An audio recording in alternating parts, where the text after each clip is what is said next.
तो doctor devil episode 41 की starting वहीं से होती है जहाँ से हमने पिछला एपिसोड खत्म किया था। एपिसोड की शुरू में हमें सिक्की दिखाई जाती है जो अपने उन दोनों आदमियों से कह रही होती है कि आप दोनों यहाँ से जा सकते हैं, मैं और वोल्टर यहाँ सब कुछ संभाल लेंगे। उसके बाद उनमें से एक बंदा कहता है लेकिन मिस सिक्की, हम आपको अकेला नहीं छोड़ सकते। फिर सिक्की कहती है मेरा तुम फिक्र मत करो, मैं अपना ध्यान रख लूँगी।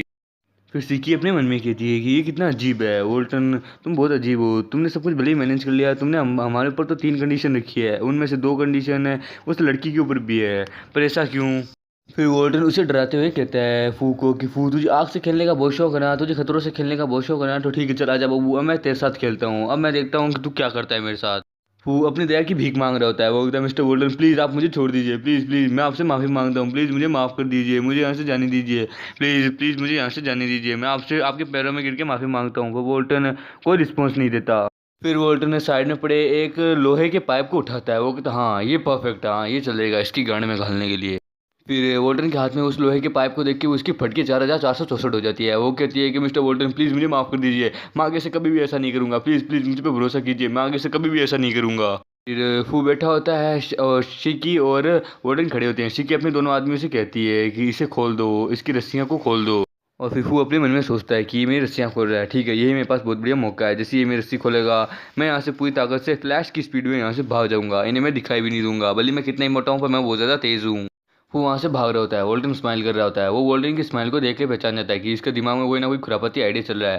वो वहाँ से पूरी तरह से भागने की कोशिश कर रहा है और फिर वो पीछे मुड़ के देखता है वोल्टन को कि वोल्टन कुछ नहीं कर रहा। फिर वोल्टन अपने हथियार को यानी अपनी उस लोहे के रोड को लेता है अपने हाथ में और जोर से घुमा के फू की तरफ फेंकता है। हमारा फू उस हथियार को आते हुए देख लेता है, वो कहता है अरे नहीं इसने तो मेरी तरफ फेंक दिया, अब मैं क्या करूं। पर वो हथियार उसके पीठ पे नहीं उसके आगे लगने वाला होता है, इसलिए वो घूम जाता है। जैसा मैंने गेस किया था वैसा ही हुआ, वो उसके जाके सीधा घंटे पे जाके बजते हैं। जैसे बेल आइकन है ना नीचे सब्सक्राइब कर दिया हुआ, उसे भी आप बजाइए, इस तरह इसका भी जैसे बज चुका है वैसे आप भी बजाइए।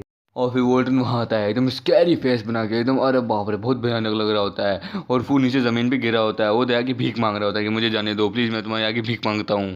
फिर हमें सिकी को दिखाया जाता है जो ये सब देखने के बाद बाहर आ जाती है। वो अपने मन में कहती है कि वोल्टन ने उसका एक पैर तोड़ दिया, उसके मेन पार्ट का तो कचुम्बर बना दिया और उसका एक हाथ भी तोड़ दिया। मुझे नहीं लगता कि लियू फू अब जिंदा बचने वालों में से है या नहीं, यकीन नहीं होता, मैंने वोल्टन को आज से पहले इतना गुस्से में कभी नहीं देखा। अच्छा हुआ वोल्टन ने ये सब मेरे साथ नहीं किया।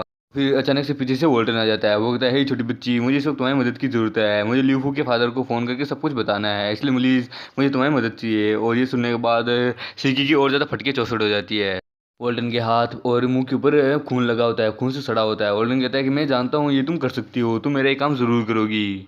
फिर हमें ल्यूफू के फादर का सीन दिखाया जाता है, जिनके पास फ़ोन आता है वो फ़ोन उठाते हैं और फिर हमें ल्यूफू के फादर का दिखाया जाता है जो कहते हैं कि हेलो कौन। वो कहते हैं हेलो कौन, कहाँ से बोल रहे हैं, कैसे बोल रहे हैं, क्यों बोल रहे हैं। उसके बाद अभी वोल्टन कहता है कि हेलो मिस्टर फू, आपके बेटे को जरा आके बचा लीजिए, उसकी हालत पहले से और ज़्यादा बदतर हो चुकी है, आ जाइए जल्दी से यहाँ।